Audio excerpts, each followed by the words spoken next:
Honestly, I felt like I was so amped up that I had nothing to calm me down. From Dayton, Ohio, Holley Mangold. I was so jacked up and so crazy. All right, Holley, now it's time. That each time the bar just flew right off of me. No lift for Mangold. No lift. No lift for Holley in 102. I was completely shocked. I had never bombed out before. It's way worse than doing bad numbers because you didn't even put a number up. That's it for Holley Mangold. The 2010 American Open was the measuring stick internationally for Holley Mangold. To continue training with Team USA, Holley had to total 518 pounds in her 2 required lifts. Her failure to lift anything meant her pursuit of the 2012 Olympics with Team USA was over. Where she would train next was unclear. I felt like I had all this potential, and not getting invited back was just like a punch in the gut saying, you don't have any potential, we don't believe in you, you will not make the 2012 Olympic team. It's just this crushing feeling like, oh, you just failed.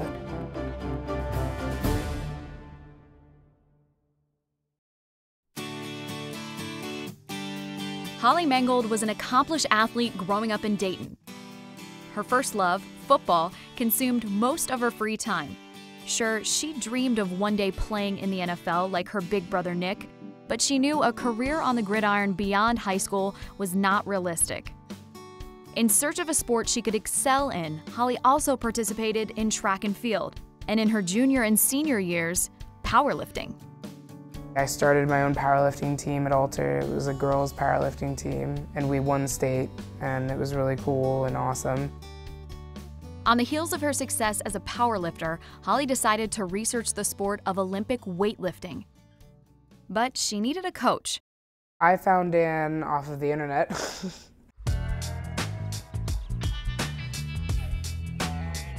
Apparently, they hunted me down on the internet and thought this was a gym.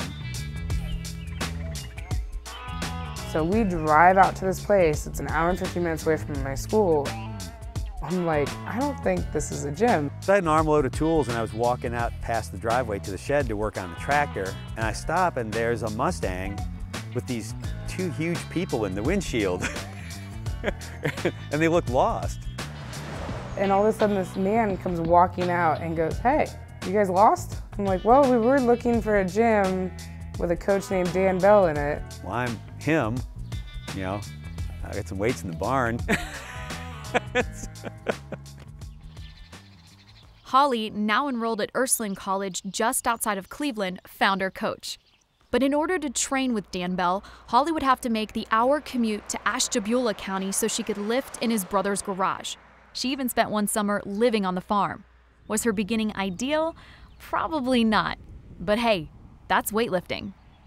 It was crazy, the kind of stuff I was doing, but, you know, when you love a sport, you're going to do anything for it. Well, it was tough. But for me, that's the most common situation in USA weightlifting. Our national championships come out of people's garages. They come out of the basement of YMCAs. You know, big-time gyms for weightlifting are rare. Despite the early challenges of training, Dan helped Holley realize her potential in the sport. He believed that if Holley was willing to put college on hold and train full-time, that one day she could be an Olympian. We had that conversation virtually every workout, and she would laugh it off. It took her a long time to actually take me seriously and believe that she could do that. Maybe somewhere down deep she did believe it, but didn't want to because it was this huge risk. Following her second year of college, Holley took that risk and left Ursuline. After just a few months of intense training, her hard work was validated.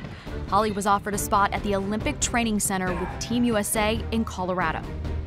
Getting invited out to the training center really just confirmed everything I was doing. Like, good. It was a good thing I quit school. It was a good thing I did this. Because quitting school was extremely hard for me and it was extremely scary for me. So it kind of reaffirmed everything I was thinking. Like, yes, I made it out to the training center. I'm going to do great. I know everything's going to be fine.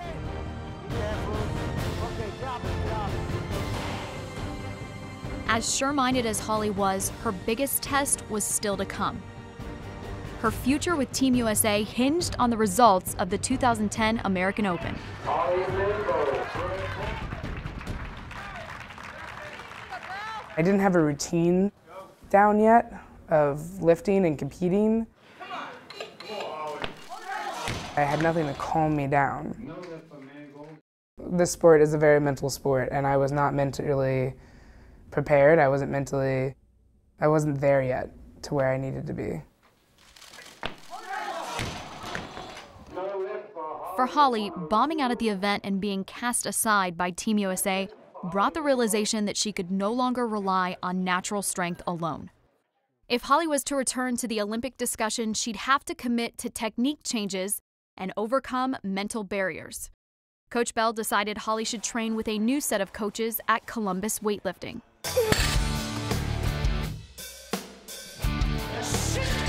She had a lot of explosion, a lot of power, a lot of strength. Let's go. Tight legs. There were some good things and there were some things that still need work on.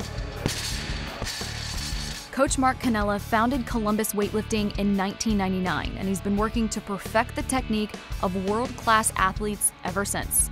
You're shifting right here, you push away and pull on it. We broke it down and boiled it down just to the technique, the simplest of things, the hook grip, the way the bar moves and sweeps back with her body, the way she jerks overhead with the weight and the way she moves. Mark has something that's very unique, which is a crazy eye for weightlifting. As long as you're pulling under the way you're doing, it looks really good. Just like anybody else that's a coach, you develop that eye. It's taken me many, many years to do that.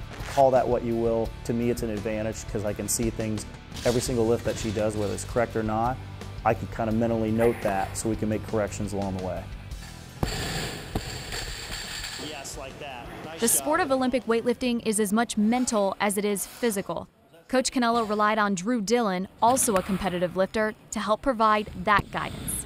I guess I kind of took that role of, I guess you could call it a life coach. I mean, in essence, I just called her out on all the crap that she was thinking. You know, any BS that she had in there, I'd say, come on, you know, and kind of gut check her when she needed to be gut checked. Drew's relationship is unbelievable.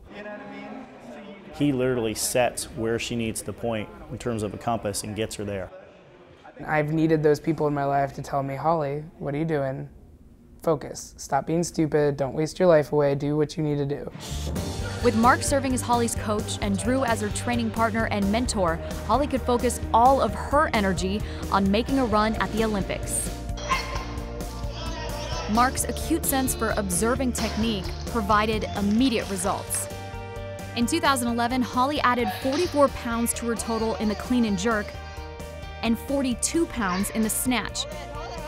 As a result, Holley's name resurfaced as a contender for the London Games. Her chance to redeem herself and prove she was worthy of one of 2 Olympic spots came during the trials this past March.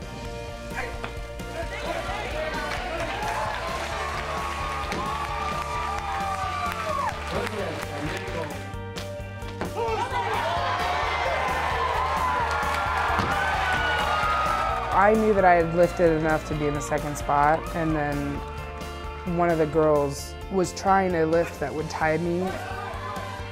So I was in the back room watching the monitor. And when I saw that she missed that lift, I dropped to my knees. I knew at that moment I'd become an Olympian.